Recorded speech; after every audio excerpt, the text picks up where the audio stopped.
പ്രിയ സുഹൃത്തുക്കളെ, ഒരു ചൈനീസ് അക്കുപഞ്ചറിസ്റ്റിന്റെ ഓർമ്മക്കുറിപ്പുകൾ അഥവാ ഒരു ചൈനീസ് അക്കുപഞ്ചറിസ്റ്റിന്റെ ഓർമ്മ തുടിപ്പുകൾ എന്നൊക്കെ പറയാവുന്ന വിധത്തിൽ എൻ്റെ പഴയകാലത്തെ ചില അനുഭവങ്ങൾ വിവരിച്ചുകൊണ്ടുള്ള പരമ്പരയിൽ ഇന്ന് പറയാൻ പോകുന്നത് ഒരു ഗായകനെ കണ്ടെത്തിയ കഥ ആണ്.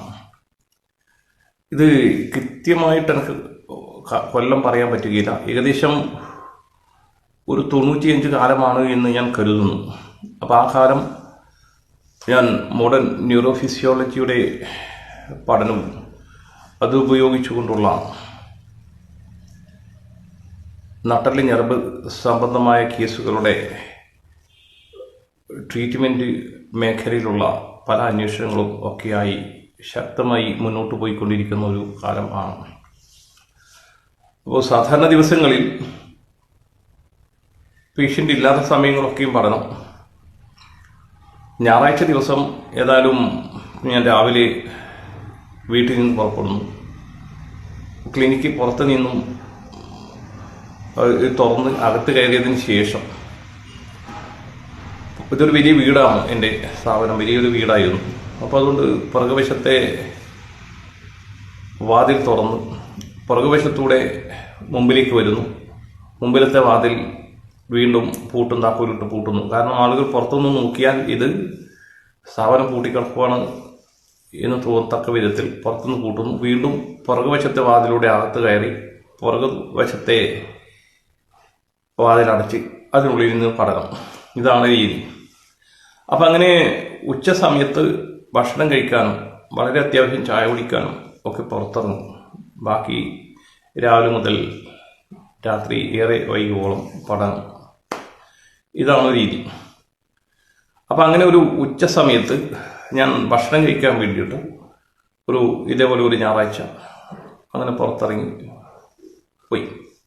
അപ്പോൾ ഹോട്ടലിൽ ചെന്ന് ഊണ് കഴിച്ച്, അപ്പോൾ ഹോട്ടലിൽ കൈ കഴുകുന്ന ഭാഗം കുറച്ച് ദൂരെ പുറത്താണ്. അപ്പോൾ അങ്ങനെ എൻ്റെ മുമ്പിൽ 2-3 ആൾ കൈ കഴുകാൻ ഇങ്ങനെ ക്യൂ നിൽക്കുന്നു. ഞാൻ എൻ്റെ പുറകിൽ നിന്നു. അപ്പോൾ പിന്നെ വന്ന ആളുകൾ എൻ്റെ പുറകിൽ ഇങ്ങനെ ഓരോരാളായി നിൽക്കുന്നു. അങ്ങനെ എൻ്റെ ഉഴത്തി ഞാൻ കൈ തിരിഞ്ഞു നോക്കുന്ന സമയത്ത് പുറകുന്നൊരു പാട്ട്, ഒരു ഗന്ധർവ ശബ്ദം, മനോഹരമായ ശബ്ദം അങ്ങ് കേട്ടു. ഞാനിങ്ങനെ തിരിഞ്ഞു നോക്കി, ആരാളായത്. അപ്പോൾ അങ്ങ് നോക്കുമ്പോൾ അങ്ങ് പറകിൽ ഒരു ചെറിയ ചെക്കനാണ്. ഒരു 20 വയസ്സിൽ താഴെ പ്രായം ആണ്. എനിക്ക് കൃത്യമായിട്ട് പറയാൻ പറ്റില്ല. 20 വയസ്സിൽ താഴെയാണ്. അപ്പോൾ ഇവൻ വളരെ ഉയരം കുറഞ്ഞ് വളരെ മെലിഞ്ഞ് പെൻസിൽ പോലെ, എന്നാൽ കറുത്ത നിറം. ഇവൻ്റെ കണ്ണ് മാത്രം വെളുത്തിരിക്കുന്നു, ബാക്കി മൊത്തം കറുപ്പാണ്. പക്ഷേ ഈ കുയിലിൻ്റെ ശരീരത്തിൽ നിന്നുമാണോ ഇത്ര മനോഹരമായ ശബ്ദം പുറത്തു ചാടിയത് എന്ന് ഞാൻ അത്ഭുതപ്പെട്ടു. പക്ഷേ ഞാൻ അവനെ മൈൻഡാക്കാതെ നേരെ കൗണ്ടറിൽ ചെന്നു. എൻ്റെ കാശ് കൊടുത്തു. അവിടെ തന്നെ വെയിറ്റ് ചെയ്തു. അപ്പോൾ കുറച്ച് നേരം കഴിഞ്ഞ് പോയി ചക്കനും കൈ കഴുകി അവിടെ എത്തി. അവിടെ എത്തിയവൻ പൈസ എടുക്കാൻ നോക്കുമ്പോൾ ഞാൻ വേഗം കൗണ്ടറിൽ ഇവൻ്റെ പൈസ ഞാൻ അടച്ചു. അപ്പോൾ അവനിങ്ങനെ എന്നെ അതാരാണ് എൻ്റെ പൈസ കൊടുക്കുന്നത് വെച്ചിട്ട് ഇങ്ങനെ അത്ഭുതത്തോടെ നോക്കി.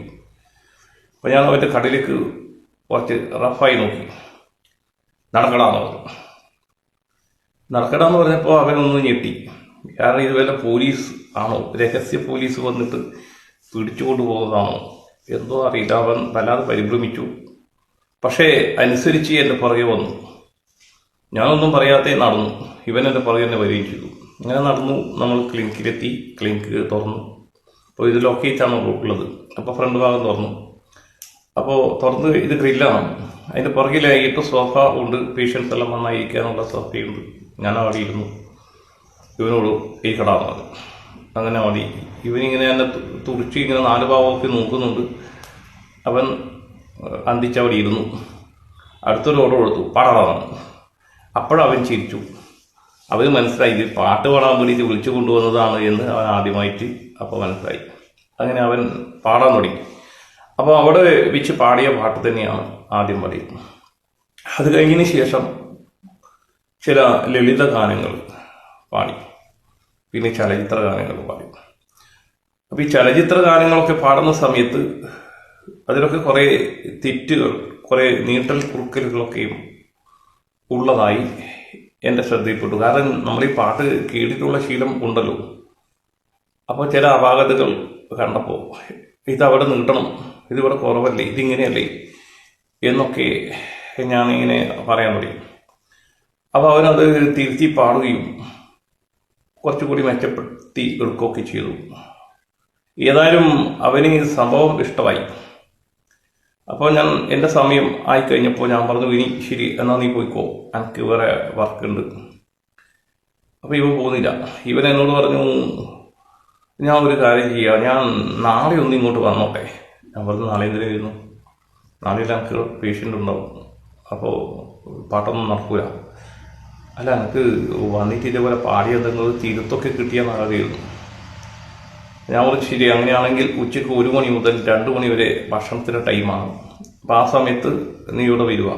അപ്പം ഞാൻ ഭക്ഷണം കഴിച്ചിട്ട് വേഗം വന്ന് കൂടിയിരിക്കും, അപ്പോൾ നീ പാടിപ്പോവുക.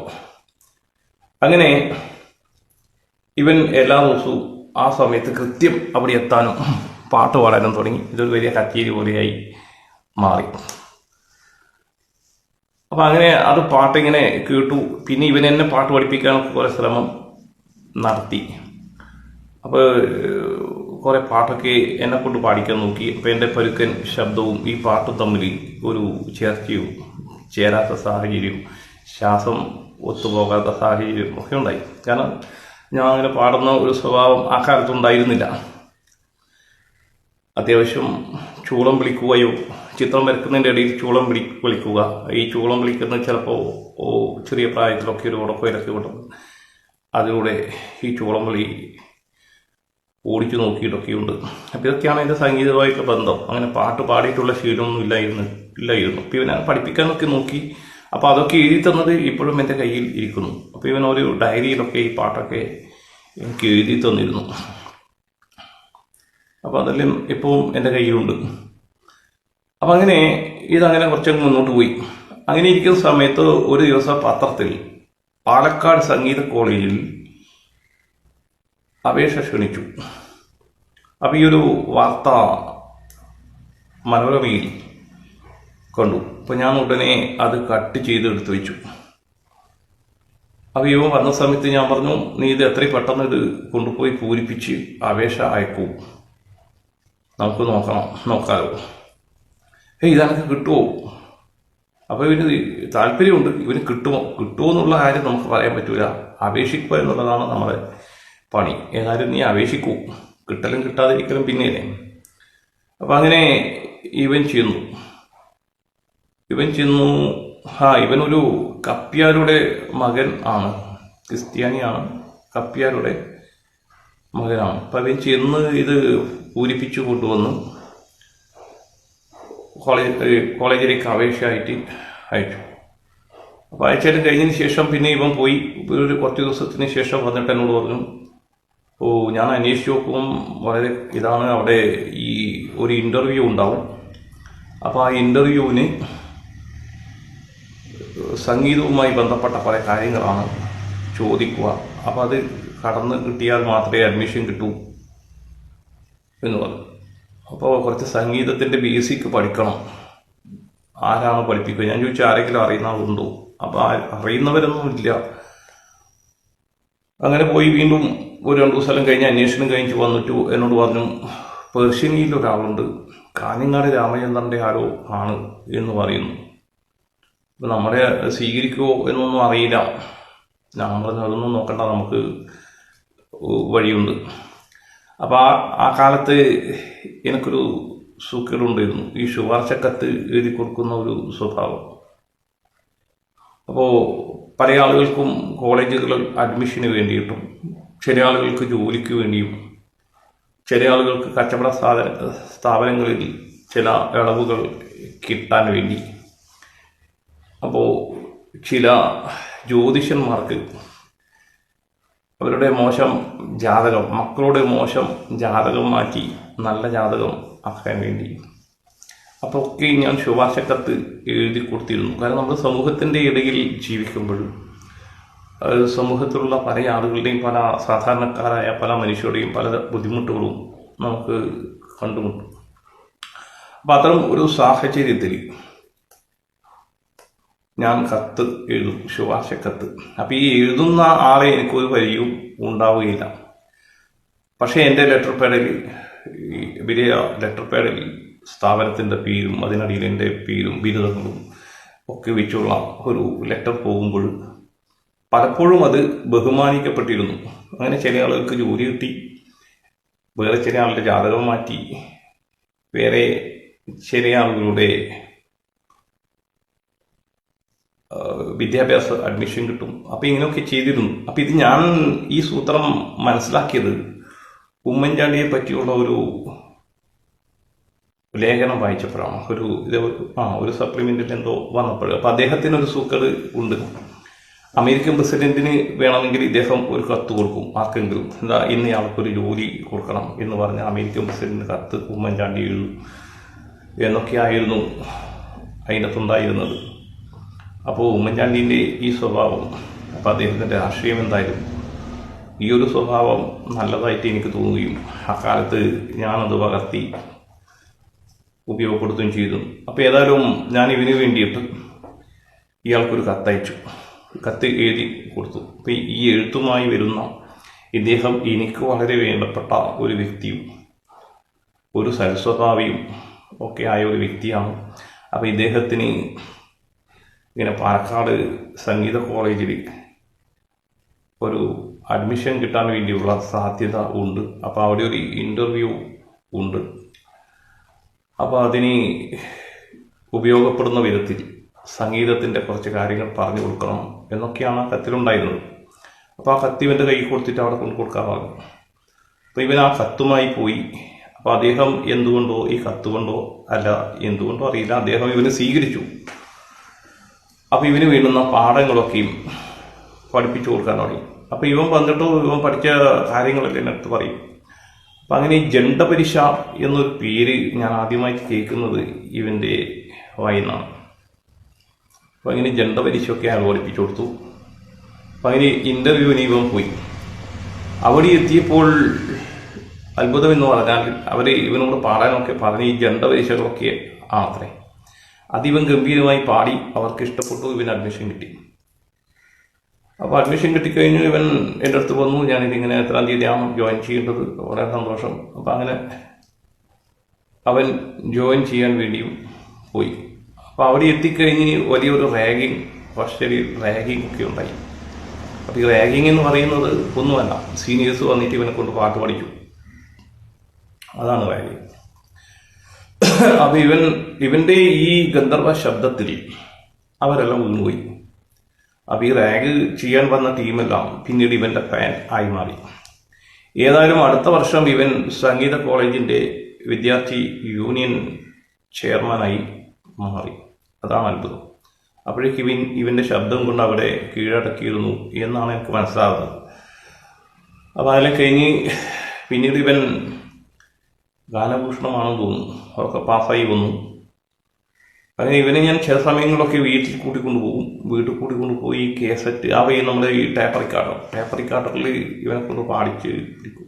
പക്ഷേ നമ്മൾ ദൂരെ നിന്ന് ഈ ഇതൊക്കെ ഇങ്ങനെ പിടിക്കുന്നത് കൊണ്ട് ആയിരിക്കണം അതിൽ വേണ്ടത്ര ക്ലിയർ ഉണ്ടാകുമായിരുന്നില്ല. പക്ഷെ ഇവൻ പാടുമ്പോഴുള്ള ആ ഒരു ഗാംഭീര്യം ഈ ടേപ്പ് റിക്കാർഡറിൽ അന്നത്തെ ഇതിൻ്റെയൊക്കെ ക്വാളിറ്റി അത്രയൊക്കെ ഉണ്ടായിരുന്നില്ല എന്നാണ് എൻ്റെ ഓർമ്മ.